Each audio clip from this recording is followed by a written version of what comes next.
नमन और अभिवादन। माननीय मुख्य अतिथि, आदरणीय शिक्षक गण और मेरे प्यारे देशवासियों, आज का दिन केवल एक कैलेंडर की तारीख नहीं है, बल्कि उस चेतना का उत्सव है जिसने करोड़ों दबे कुचले लोगों को इंसान होने का एहसास दिलाया। आज हम उस महामानव का जन्मदिन मना रहे हैं जिन्हें दुनिया बाबा साहेब के नाम से जानती है। उन्होंने सिखाया कि अगर आपके पास ज्ञान का हथियार है तो दुनिया की कोई भी दीवार आपको आगे बढ़ने से नहीं रोक सकती। बाबा साहेब ने कहा था, शिक्षा शेरनी का दूध है, जो इसे पिएगा वो दहाड़ेगा। और आज उनकी उसी दहाड़ की गूंज पूरी दुनिया में सुनाई देती है। अक्सर लोग उन्हें सिर्फ दलितों का मसीहा कहकर सीमित कर देते हैं, लेकिन बाबा साहेब का व्यक्तित्व हिमालय जैसा विशाल था। वे भारत के पहले कानून मंत्री थे।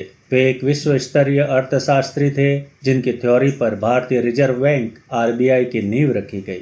वे महिलाओं के अधिकारों के सबसे बड़े पैरोकार थे, जिन्होंने हिंदू कोड बिल के जरिए महिलाओं को संपत्ति और बराबरी का हक दिलाने के लिए अपनी मंत्री पद की कुर्सी तक दांव पर लगा दी थी। जब हमारा देश आज़ाद हुआ तो सबसे बड़ी चुनौती थी इतने विविधताओं वाले देश को एक सूत्र में पिरोना। बाबा साहेब ने दुनिया के सबसे बेहतरीन संविधान की रचना की। उन्होंने हमें वो वोट की ताकत दी जिसने राजा के महल और गरीब की झोपड़ी दोनों की कीमत बराबर कर दी। आज हम जो भी है, जहां भी है, भारत के उस पवित्र ग्रंथ संविधान की वजह से है जिसके मुख्य शिल्पकार बाबा साहेब थे।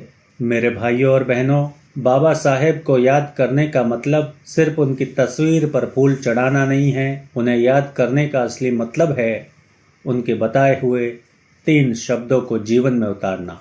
शिक्षित बनो, संगठित रहो, संघर्ष करो। उन्होंने कभी नहीं कहा कि किसी से नफरत करो। उन्होंने सिखाया कि अन्याय को सहना अन्याय करने से भी बड़ा पाप है। उन्होंने हमें समानता, स्वतंत्रता और बंधुत्व का मार्ग दिखाया। अंत में मैं बस इतना ही कहूँगा कि सूरज चाहे कितना भी तेज क्यों न हो, वो समंदर को नहीं सुखा सकता। उसी तरह वक्त की धूल बाबा साहेब के विचारों को कभी धुंधला नहीं कर सकती। जय भीम, जय हिंद, जय भारत।